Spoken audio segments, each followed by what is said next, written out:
ஒலிபெருக்கிக்கு முன்னாலாவது மனிதன் உண்மை சொல்ல வேண்டும். நல்ல விஞ்ஞானிகள் இருந்தால், நான் அடிக்கடி சொல்லுவேன், நல்ல விஞ்ஞானிகள் இருந்தால் ஒரு ஒலிபெருக்கி கண்டுபிடிக்க வேண்டும். நீங்கள் என்ன பொய் சொன்னால் அவன் மூஞ்சியில் ஷாக்கடிக்கிற ஒரு ஒலிபெருக்கி இருந்தால் நாட்டில் பல நன்மைகள் நடந்துவிடும். முதல்ல பாராளுமன்றத்தில் வைக்கிறோம், சட்டமன்றத்தில் வைக்கிறோம், பொது மேடைகளில் வைக்கிறோம். அதை பொய் சொன்னால் அது முகத்தில் வந்து ஷாக்கடிக்கும். அவருடைய அலைகள் உண்மைக்கு மட்டும்தான் அது ஏற்றுக்கொள்ளும், பொய்யை ஏற்றுக்கொள்ளாது என்று வைக்க வேண்டும். நடிகர்கள், தயாரிப்பாளர்கள், தொழில்நுட்ப கலைஞர்கள், ஒளிப்பதிவாளர்கள், இசையமைப்பாளர்கள், பாடலாசிரியர்கள் என்று நறும் திறமைகள் பெற்ற பல பேர் திரையுலகில் வாழ்ந்து கொண்டிருக்கிற பொழுது எது இல்லை என்று கேட்டால், கதாசிரியன் என்ற ஜாதியை கொன்றது யார்? திரைக்கதை என்று ஒரு ஜாதி இருந்ததே, அவர்களை வழித்து எடுத்தது யார்? வசனகர்த்தா என்று ஒரு இனம் இருந்ததே, அவனை மழித்து வெளியேற்றியது யார்?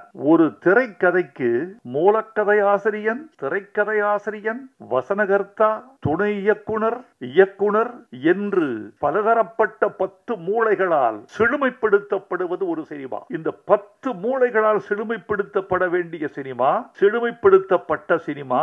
அப்படி இருந்தும் தோல்வி கண்ட சில சினிமா, ஆனால் 10 மூளைகளால் இயக்கப்பட்ட போது பெரும்பாலும் வெற்றி கண்ட சினிமா இன்று தோல்வி அடைவதற்கு காரணம் தமிழர்கள் திரையுலகில் திரை அரங்கத்திற்கு சென்று பார்க்கிற எண்ணிக்கை குறைந்து விட்டது. ஒரு திரையரங்கில் 760 இருக்கைகள் இருக்கின்றன.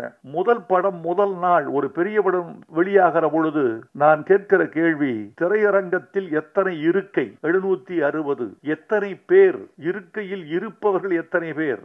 210. பெரிய படத்துக்கு இது முதல் காட்சிக்கு 210. இதற்கு காரணம் தமிழர்கள் எண்ணிக்கை உள்ளே வருவது குறைந்து விட்டதா?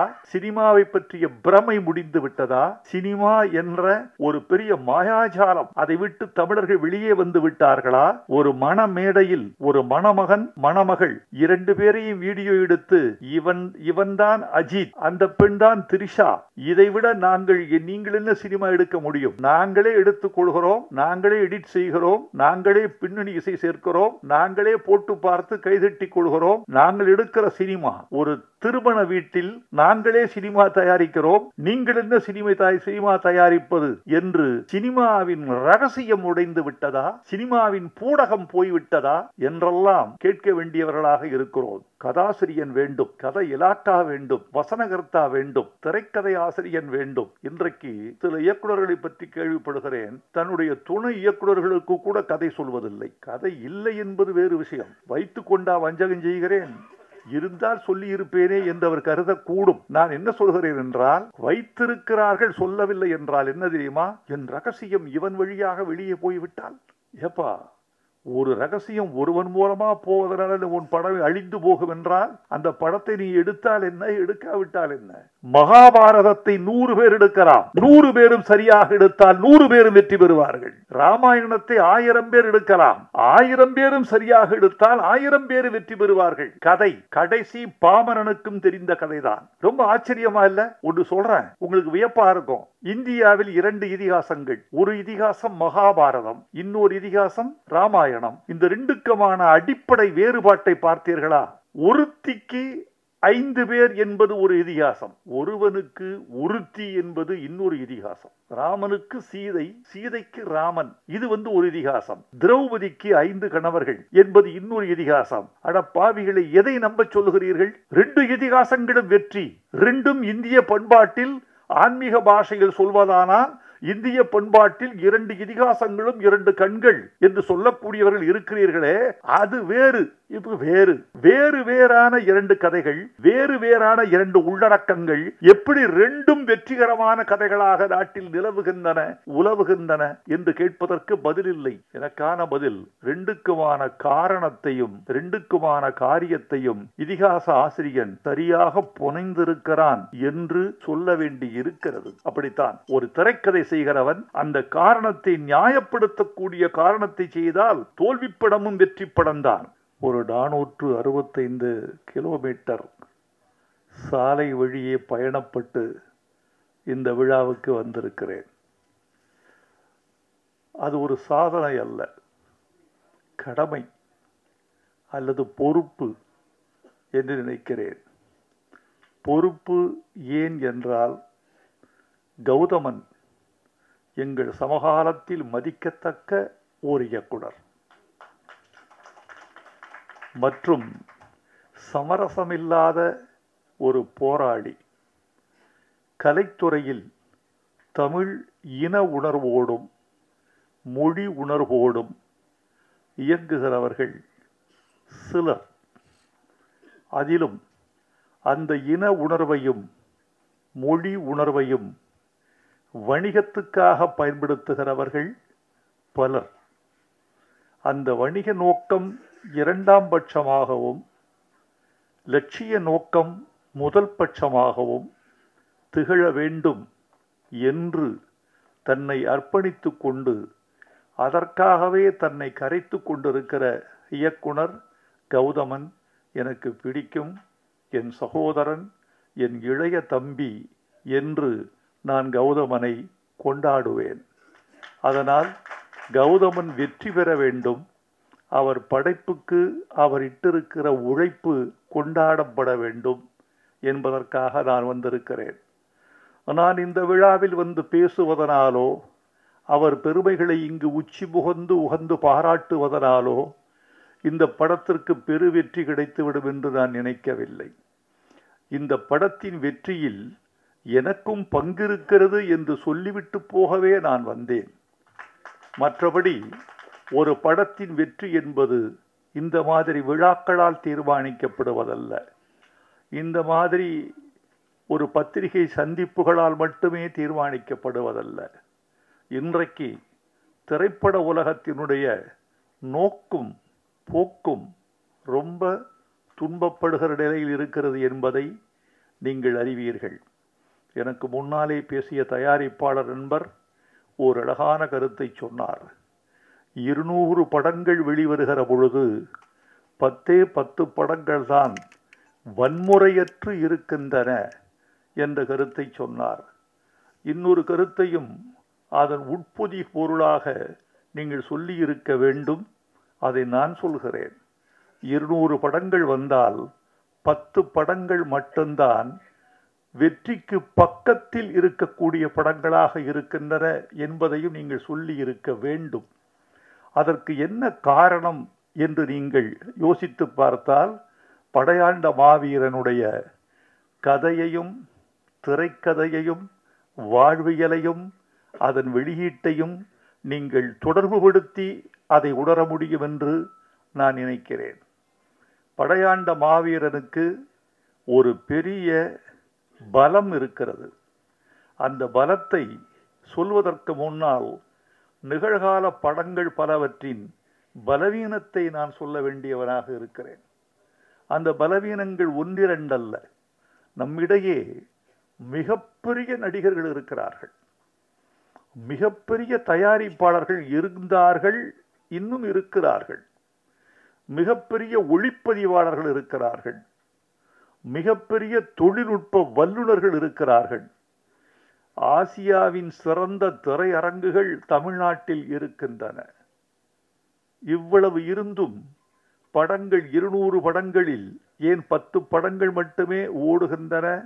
190 படங்கள் ஏன் பின்வாங்குகின்றன என்பதை சற்றே யோசித்து பார்த்தால், இவர்கள் வாழ்க்கையை பார்த்து சினிமா எடுக்காமல் படங்களை பார்த்து பல பேர் சினிமா எடுக்கிறார்கள்.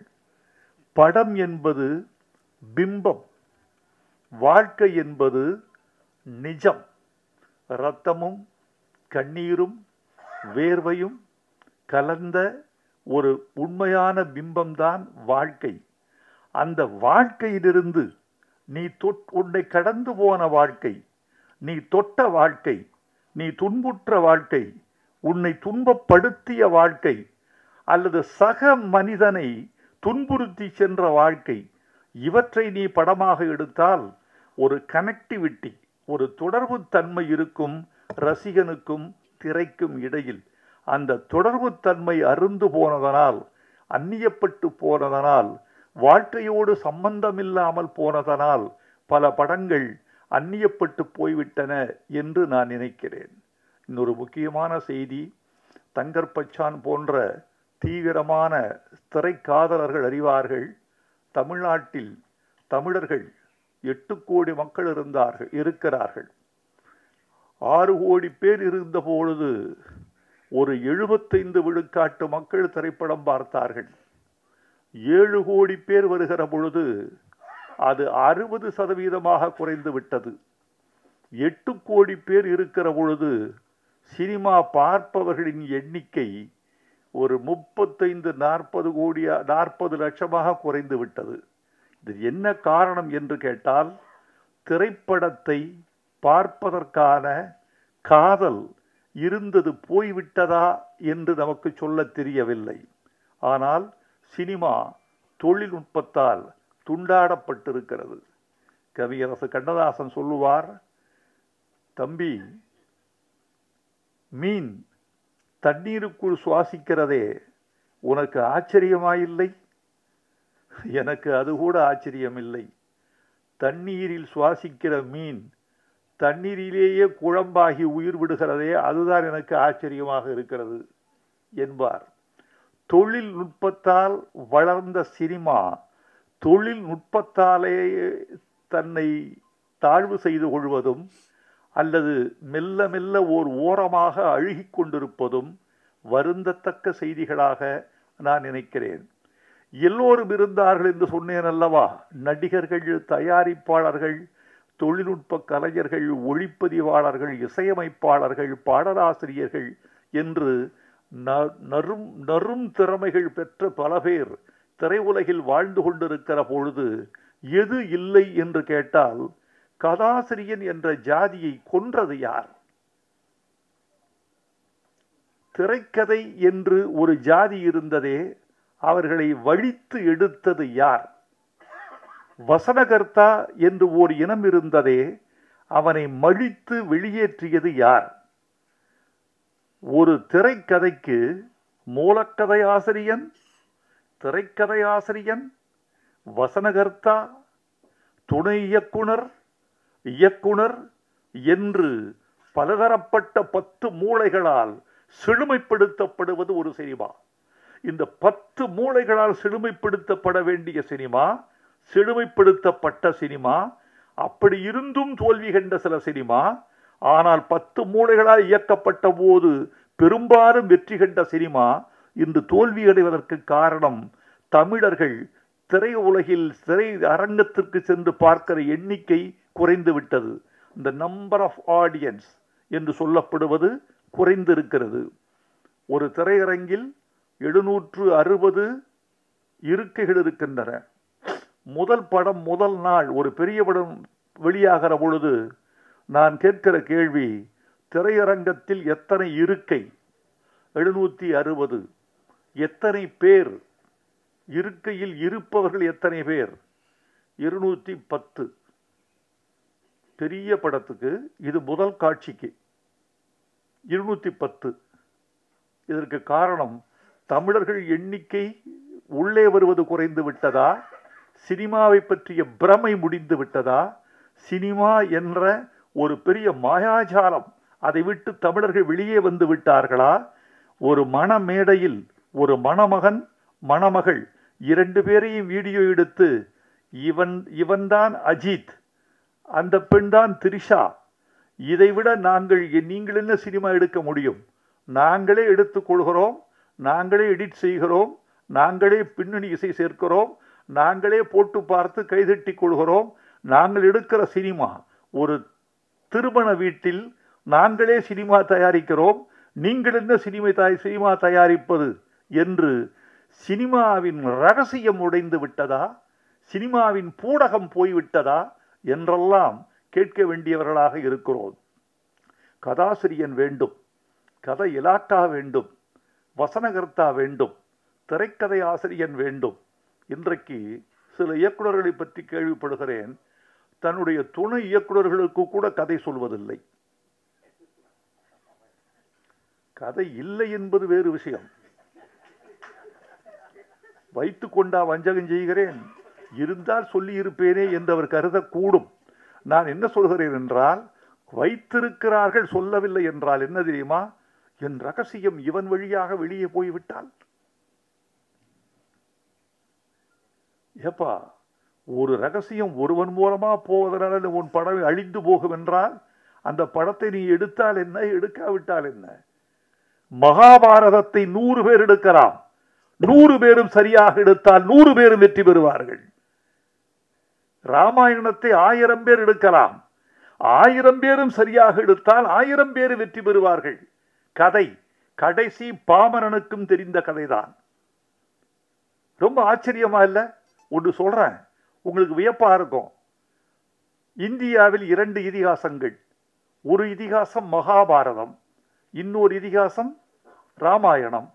இந்த 2க்குமான அடிப்படை வேறுபாட்டை பார்த்தீர்களா?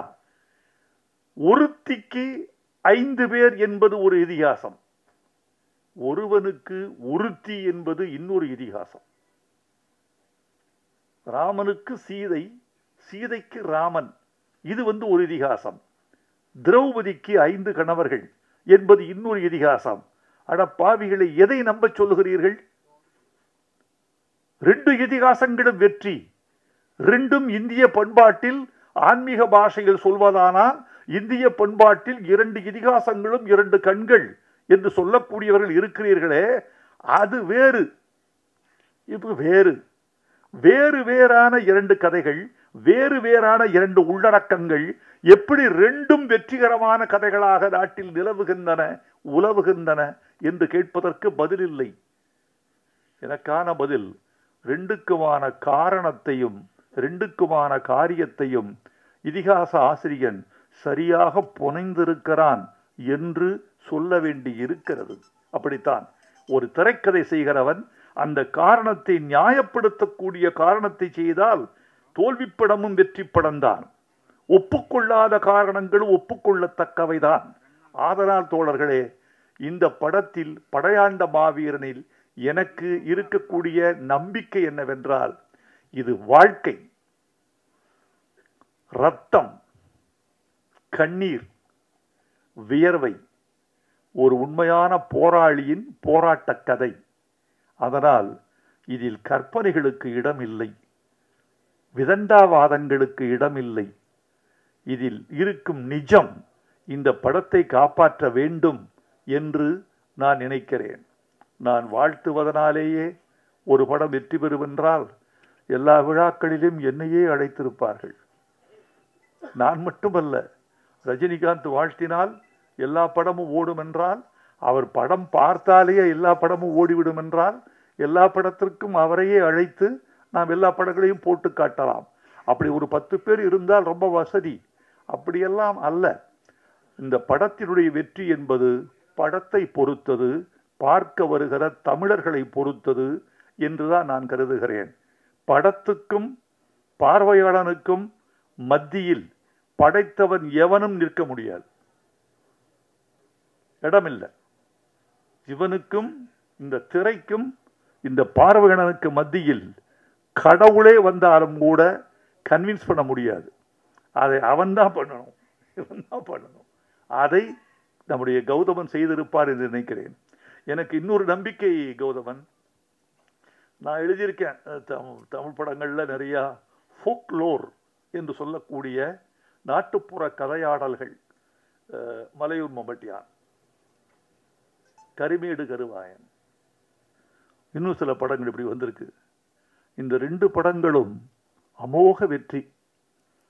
கரிமேடு கருவாயன் மதுரையில் வாழ்ந்த பாத்திரம், மலையூர் மம்பட்டியான் சேலத்தில் வாழ்ந்த பாத்திரம், சந்தன வீரப்பன் சந்தனக்காட்டில் வாழ்ந்த பாத்திரம்.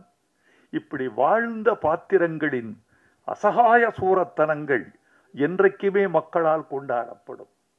அப்படித்தான் இந்த படையாண்ட மாவீரன் படமும் கொண்டாடப்படும் என்ற நம்பிக்கையால், என் பழைய நம்பிக்கையால் இந்த படம் வெற்றி பெறும் என்ற நம்பிக்கையை நான் உங்களுக்கு ஊட்டி செல்கிறேன். வெற்றி பெற வேண்டும் என்று நான் விரும்புகிறேன். இது வெற்றி பெற்றே தீரும் என்றெல்லாம் நான் போலி வாக்குறுதிகள் கொடுத்துவிட்டு செல்ல வேண்டும் என்று விரும்பவில்லை.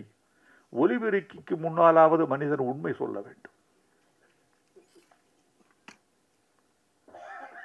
நல்ல விஞ்ஞானிகள் இருந்தால், நான் அடிக்கடி சொல்லுவேன், நல்ல விஞ்ஞானிகள் இருந்தால் ஒரு ஒலிபெருக்கி கண்டுபிடிக்க வேண்டும் நீங்கள். என்ன? பொய் சொன்னால் அவன் மூஞ்சியில் ஷாக்கடிக்கிற ஒரு ஒலிபெருக்கி இருந்தால் நாட்டில் பல நன்மைகள் நடந்துவிடும். முதல்ல பாராளுமன்றத்தில் வைக்கிறோம், சட்டமன்றத்தில் வைக்கிறோம், பொது மேடைகளில் வைக்கணும். அதை பொய் சொன்னால் அது முகத்தில் வந்து ஷாக்கடிக்கும். அவருடைய அலைகள் உண்மைக்கு மட்டும்தான் அது ஏற்றுக்கொள்ளும், பொய்யை ஏற்றுக்கொள்ளாது என்று வைக்க வேண்டும். எனவே நண்பர்களே, எனக்கு இன்னொரு நிறைய சொல்லலாம் உங்ககிட்ட. நீண்ட சொற்பொழிவாக இது ஆகிவிடக் கூடாது என்ற கவனத்திலும் நான் இருக்கிறேன். கௌதமன் வீட்டுக்கு வந்த பொழுது, கௌதமன் எப்போ வந்தா நீ வரலாம்ப்பா, நம்ம வீடு நீ வாப்பா. கௌதமன்ட்டு எனக்கு ஒன்றும் பெரிய வியாபார பேச்சுவார்த்தையோ இவ்வளோதான் பணம் கொடுக்கணும், நீ கொடுக்கறத வாங்கிக்கிற, நீ கொடு, கொடுக்கும்போது கொடு, கொடுக்கறத கொடு. ஏன்னா அவன் தமிழன், உண்மையான தமிழன். தமிழ்நாட்டில் பிறந்ததால் மட்டுமல்ல தமிழன், தமிழ்நாட்டில் பிறந்ததெல்லாம் தமிழன்னு நினைக்காதீங்க. நிறைய ஆடு மாடு கோழி நிறைய பிறக்குது. தமிழ்நாட்டில் பிறந்ததெல்லாம் தமிழன் அல்ல. இன்னொரு தமிழனுக்காக தன் உயிரில், உடம்பில், வாழ்வில், பொருளில் எவன் பங்களிப்பு செய்கிறானோ அவன்தான் தமிழன். அப்படிப்பட்ட பங்களிப்பு செய்யக்கூடிய வீரன் நம்முடைய கௌதமன். ஆனா பழகி பார்த்தா குழந்தை மாதிரி இருப்பார், வெளியே பார்த்தா வீரன், களத்தில் வீரன், அணைத்து கொண்டால் குழந்தை, அப்படி இருக்கார். அவர் வந்த போது அவர் கதை சொல்ல சொல்ல அவர் கண்களில் ஏற்பட்ட நெருப்பு இருக்க, டேய் அப்பா என்ன எதையா இப்படி தீவிரமா இருக்காரு நம்ம கௌதமன் கவிஞரே அப்படி அப்படி சொல்லுகிற பொழுது அவருடைய உடல் துடிப்பதும், உதடுகள் துடிப்பதும், கண்கள் சிவப்பதும், உடல் மொழி உக்கரமாவதும், அவருடைய ஜாடைகளெல்லாம் வேறு உயரத்துக்கு செல்வதும், அடிக்கடி நாற்காலியை விட்டு அரையடி எழுந்து கொள்வதும், நான் விட்டா நாற்காலி மேலேயே நின்று வர போல் இருக்கு அப்படி இருந்து சொல்வதும், பாடல் வாங்க வருகிற பொழுது அந்த பாடலை நான் வாசித்து காட்டுகிற அந்த நிமிடத்துக்காக அவர் தவிக்கிற தவிப்பும், முதலாக காதலியிடமிருந்து காதல் கடிதம் வந்தால் காதலன் எப்படி காத்திருப்பானோ அப்படி பாட்டு ரெடியா, நான் படிச்சு காட்டுறேன், காட்டுங்க, படிச்சு காட்டுங்க. இந்த படையாண்ட மாவீரா மாவீரா மாவீரா வாவா வீரா மாவீரா பாட்டை கேட்கும் போதெல்லாம் அப்படியே துடிச்சிட்டாரு மனுஷன்.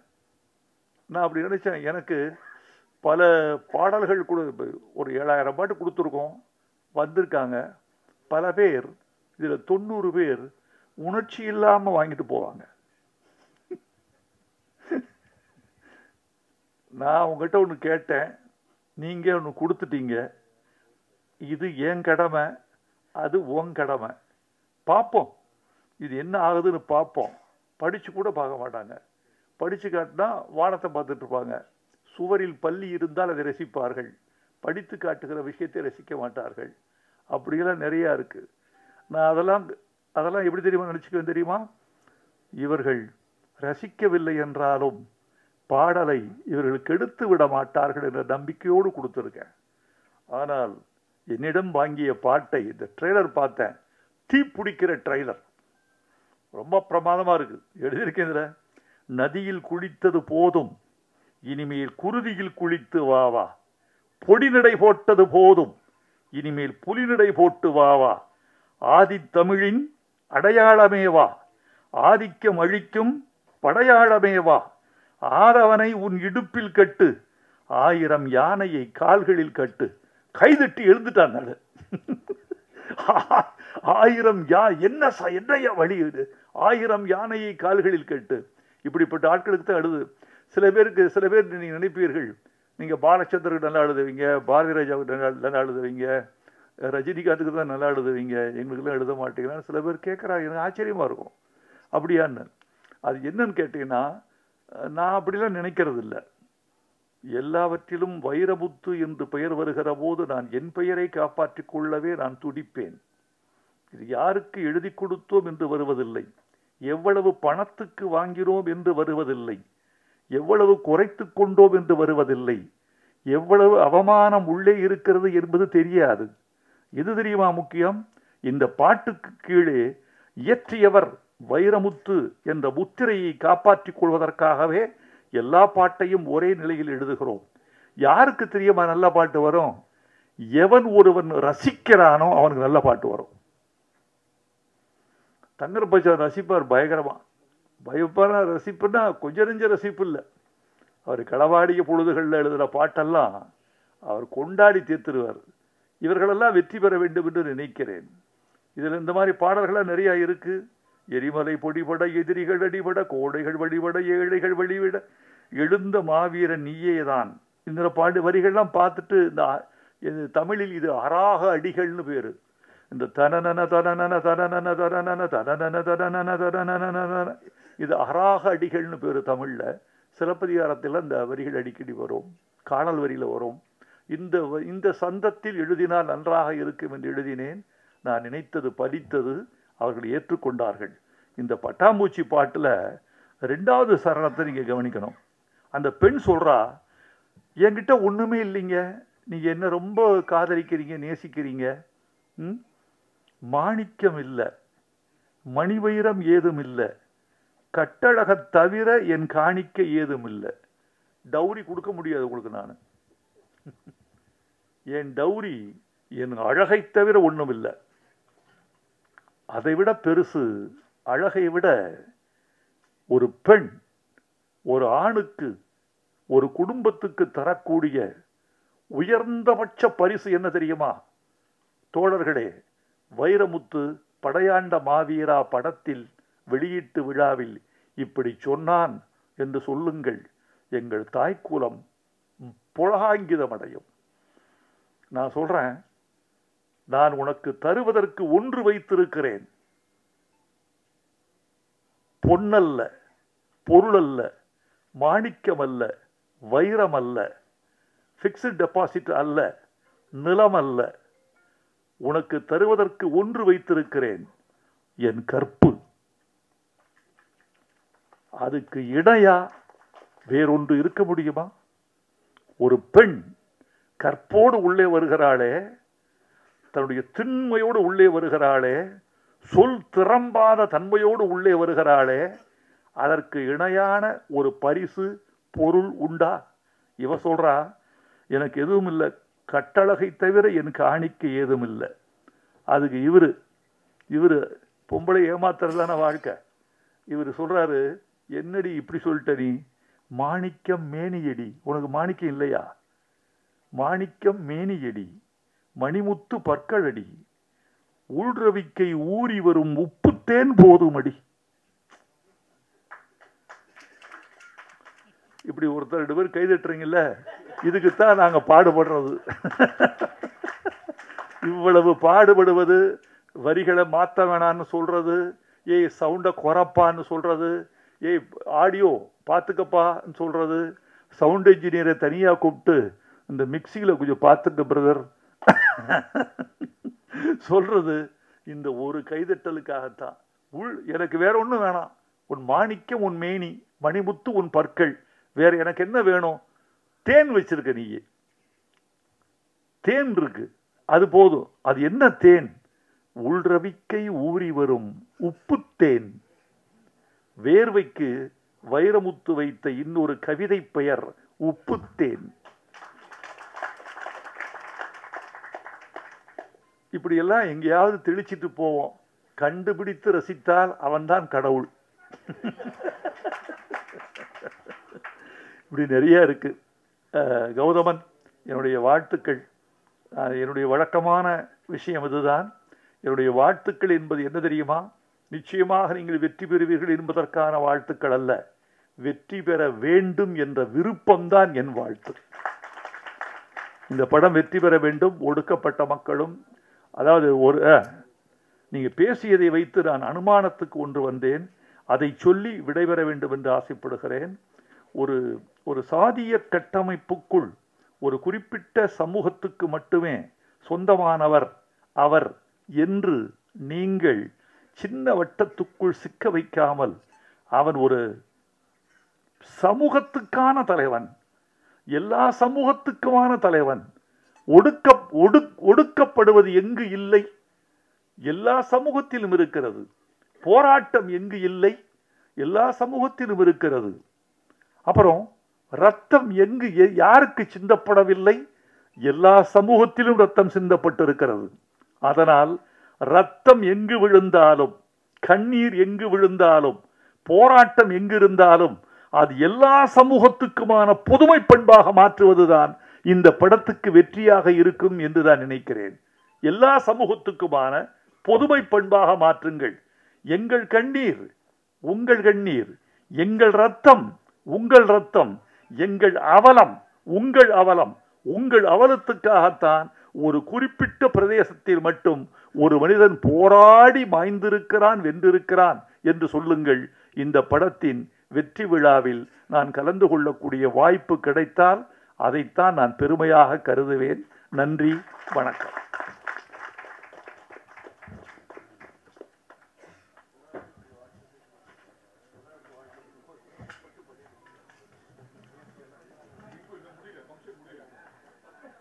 ஃபங்க்ஷன் முடிய இன்னும் 15 மினிட்ஸ் இருக்கு. உட்காருங்க ப்ளீஸ். அனைவரும் அமரும்படி கேட்டுக்கொள்கிறோம்.